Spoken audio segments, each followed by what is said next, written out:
So here it is, the list of the 12 bad foods that I don't want anyone to look at, let alone eat. Are you ready? By the way, this is the last time that you will like me. Wheat, barley, rye, oats. That's right, whole grains. Wheat, barley, rye, and oats. Bad dog, no biscuit. Oil in a bottle, fried food. Meat cooked well done. Meat that has nitrates added as preservatives. The skins of baked potatoes, yams, sweet potatoes. A carbonated beverage with a meal. Carbonated beverages with a meal, I don't care if it's Perrier, sparkling water, beer, club soda, or champagne. If it has bubbles in it, do not drink it with a meal. Soy and corn. That's right, soy and corn. These foods are bad. Bad for the human body. And if you eat these foods, it's only a matter of time until the net negative effects that they generate in your body add up and something breaks. Very much like the straws that broke the camel's back. If you unwittingly consume food that's hurting your body every single day, it's only a matter of time until something goes wrong. One of the biggest myths that's persistent in the popular culture of the 21st century is the myth of the whole grain. Wheat, barley, rye, and oats contain a protein called gluten. And gluten is bad for most human beings. Why? Because the gluten molecule is a protein made of amino acids which are daisy-chained together.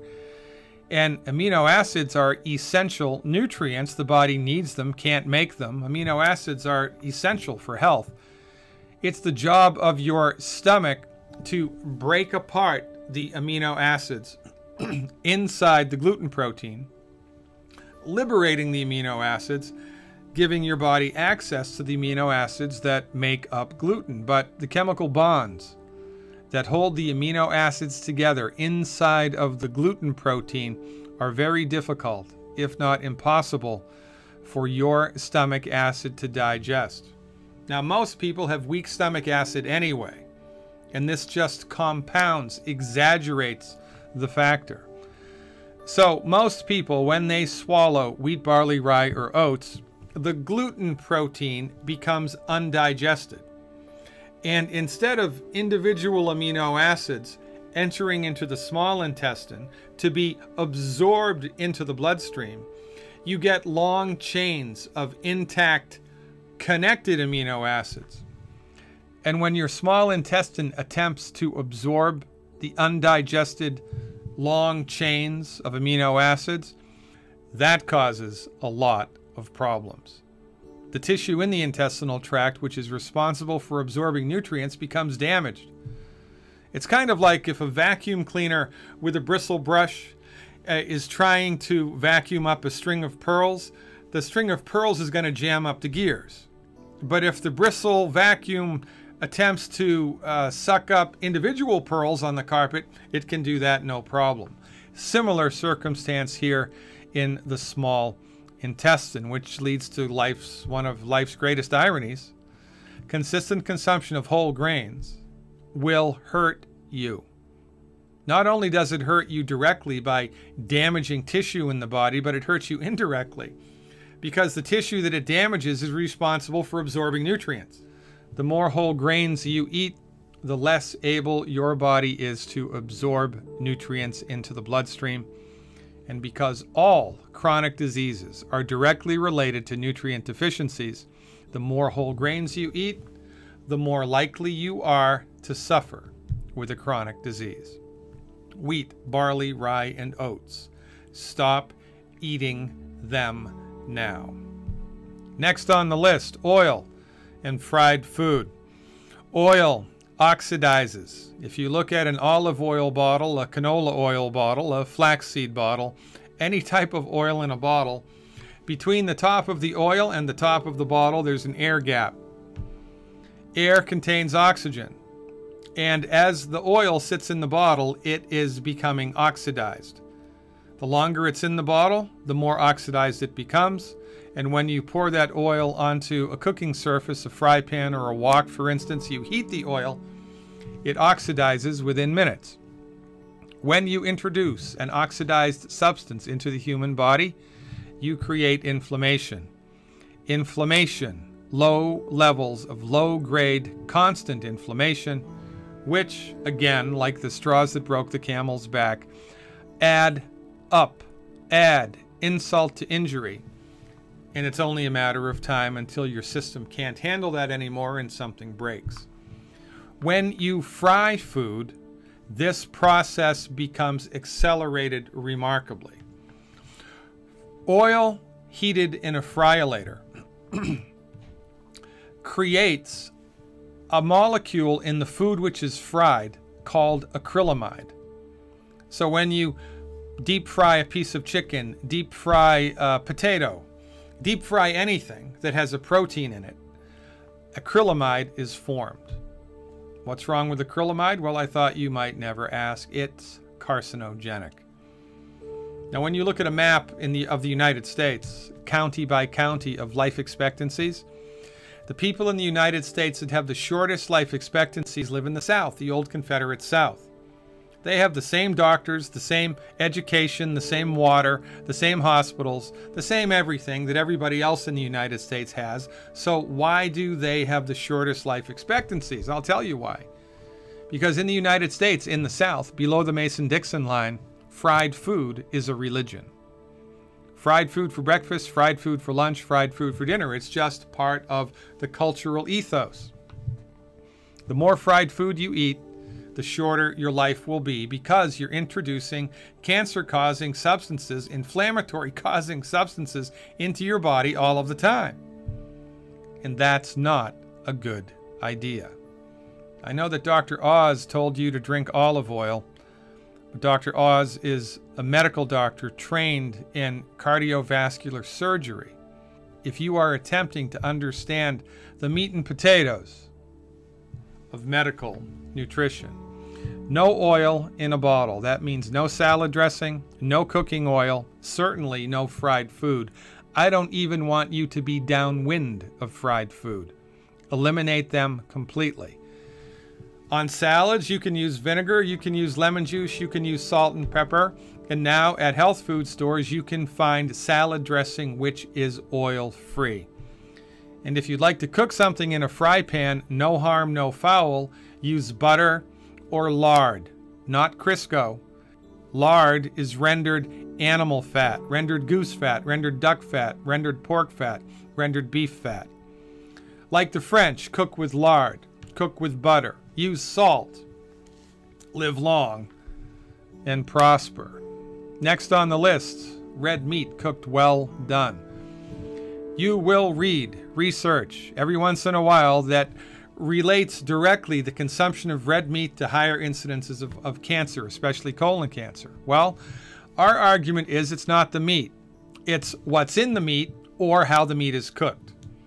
When you cook red meat well done, you cook it through and through, a chemical is created called a heterocyclic amine. And heterocyclic amines cause inflammation and cancer. If you cook red meat rare or medium rare, there are less heterocyclic amines. So cancer-causing substances, it only makes sense, are smart things to stay away from. If you are a meat lover, a meat eater, then cook your meat rare or medium rare. And if you use a grill, wrap it in aluminum foil, because the grill marks on the steak are not only carbon, but they're heterocyclic amines. So avoid that noise and optimize the structure and function of your body moving forward. It's not the meat, it's how it's cooked or what's in it, which leads us to the next thing on the list, meat that has nitrates added as preservatives. Deli ham, deli turkey, bacon, pepperoni, sausage. There are a lot of meats which the butcher injects nitrates into to keep the meat looking nice and red in the deli case. Only problem with nitrates, when they're heated, they turn into a chemical called a nitrosamine, which is carcinogenic. So our recommendation, avoid meat that's been injected with nitrates. This is easier than you think. If you shop at Whole Foods, all the meat that's available in a Whole Foods marketplace is nitrate free. If you have a local butcher, tell your butcher that you have an allergy to nitrates. You don't. But if your butcher thinks you're allergic to it, then he will make sure the meat that he or she sells you will be nitrate free. No nitrates, no cancer, no inflammation. Get it? Got it? Good. Next on the list, the skins of baked potatoes, yams, or sweet potatoes. You know when the skins get nice and crispy because they're twice baked or thrice baked, right? Well, the skin of the potato, when it gets crunchy and crispy like that, is loaded by virtue of the heating process with heterocyclic amines. Heterocyclic amines, now you know, cause cancer and inflammation. So if you want to eat a potato, a yam, or a sweet potato that has a crispy crust, crispy skin, don't eat the skin. You can eat the potato part, but not the skin. If you'd like to eat the skin, then you can boil the potato, yam, or sweet potato, or put them in a crock pot. When the skin is crunchy and crispy, you must not eat it. I mean, if you breathed in asbestos every day, it's only a matter of time until you get mesothelioma, right? If you work in a coal mine without a mask, it's only a matter of time until you get black lung. So stop eating food that's gumming up the works. Stop eating food that's hurting you. And you're going to go a long way towards supporting and promoting your body's ability to fix itself. Carbonated beverage with a meal. Why is that, Dr. Glidden? Well, the bubbles in your carbonated beverage. By the way, I don't care if it's beer, champagne, soda water, Perrier, sparkling water, ginger ale, soda pop, anything at all that has bubbles in it. The bubbles are carbon dioxide. Carbon dioxide has an interesting property. It reduces acidity. It neutralizes acids. Carbon dioxide neutralizes acids. So when you drink something with bubbles in it during a meal, you're neutralizing the stomach acid in your stomach. And this is not a good idea.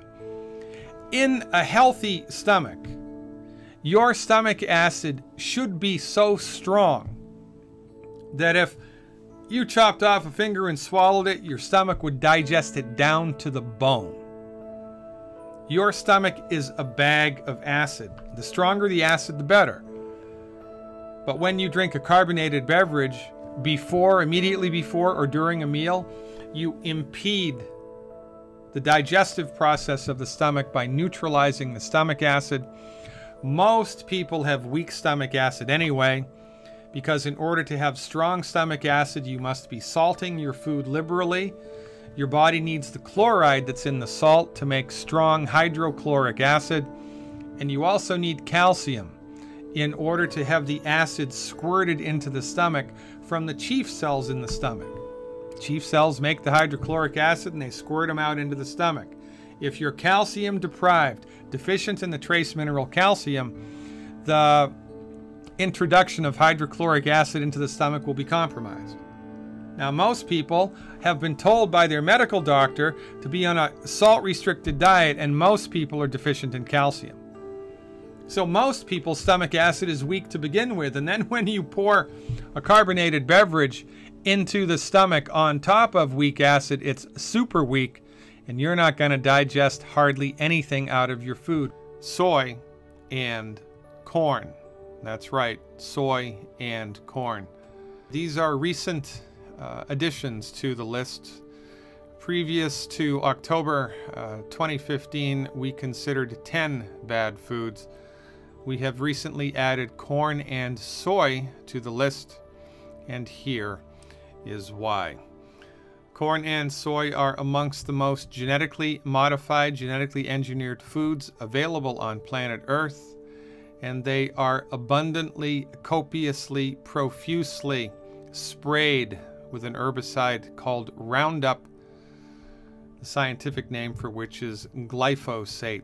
Recent data released by the World Health Organization, of all places, the World Health Organization, classifies Roundup as a carcinogen, a cancer-causing agent, and research also links directly the use of genetically engineered food, the consumption of genetically engineered corn and genetically engineered soy with 4 different types of cancer and deaths from high blood pressure, deaths from stroke.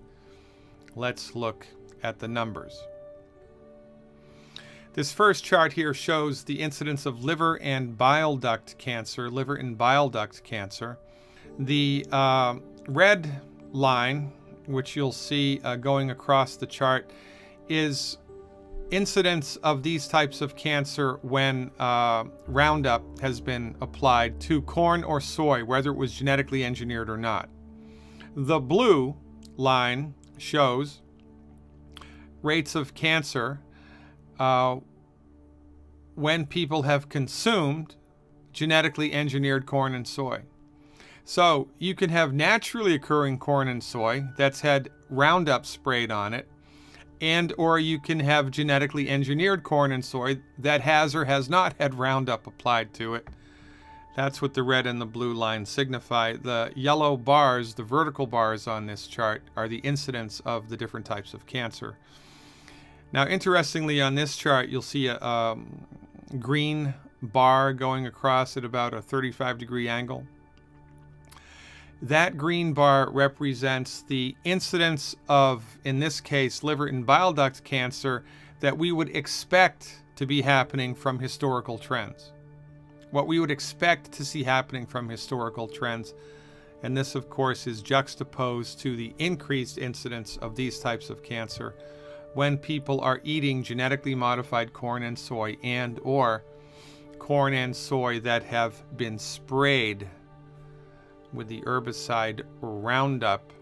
You can see in this case, liver and bile duct cancer, a remarkable correlation between the two. Next on the list, kidney cancer. It's a similar list. It's harder to see the trend here, but the trend exists. The incidence of kidney cancer has increased since the introduction here of genetically engineered corn and soy, and or the consumption of corn and soy that has been applied, sprayed with Roundup. Bladder cancer. This is an easier trend to see. Bladder cancer here skyrocketing. Bladder cancer, that's not good. So far we have liver cancer, kidney cancer, bladder cancer. That can't be good. Thyroid cancer as well. Now this is interesting because you see the green bar here is the trend. The trend, it's a vertical trend. There wasn't really any increase in the incidence of thyroid cancer. But then we start eating genetically modified corn and soy, and or corn and soy that has Roundup sprayed on it. Boom, dramatic rise in thyroid cancer. Deaths from high blood pressure. Deaths from high blood pressure. Another dramatic correlation here. You can see the green bar going across, which is what we would expect from past historical trends. Since genetically engineered corn and soy and Roundup have been applied to these products, a startling increase. And last but not least, deaths from stroke. You can see, again, a remarkable increase. Now, any one of these increased incidences would be enough to stay away from this stuff, right? But when you put them all together, it makes genetically engineered corn and soy, and or corn and soy that's been sprayed with Roundup, the biggest, baddest voodoo daddy of them all. Now, in the United States, believe it or not, it's not that easy to discover whether or not your corn or your soy, which is labeled organic, is actually organic. So you have to do your homework. Whole Foods, interestingly enough, has a very good labeling system through which they help you, the consumer, determine whether or not, or the extent to which, the food that you think is organic actually is organic. Unless you grow your vegetables and fruits yourself in the United States, it is virtually impossible to tell whether or not it has in fact been genetically engineered. Moral to this story is just avoid corn and soy unless you know for sure it's not genetically engineered, it's heirloom corn and soy, and absolutely positively it's not been sprayed with the pesticide Roundup. Interestingly enough, this should also extrapolate into corn syrup,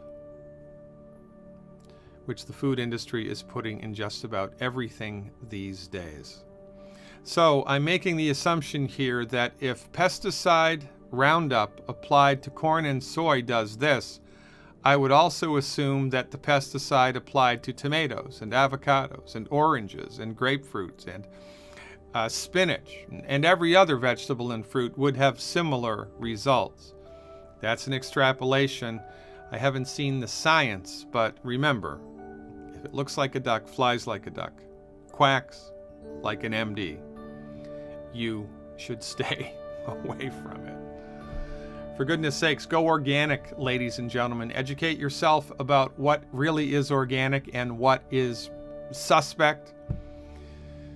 And for goodness sakes, my recommendation, stay the heck away from corn and soy. In addition to the other 10 bad foods, nutrify your body every day with the 90 essential nutrients. Live long and prosper. Thanks for your attention and your time. I'll see you around campus.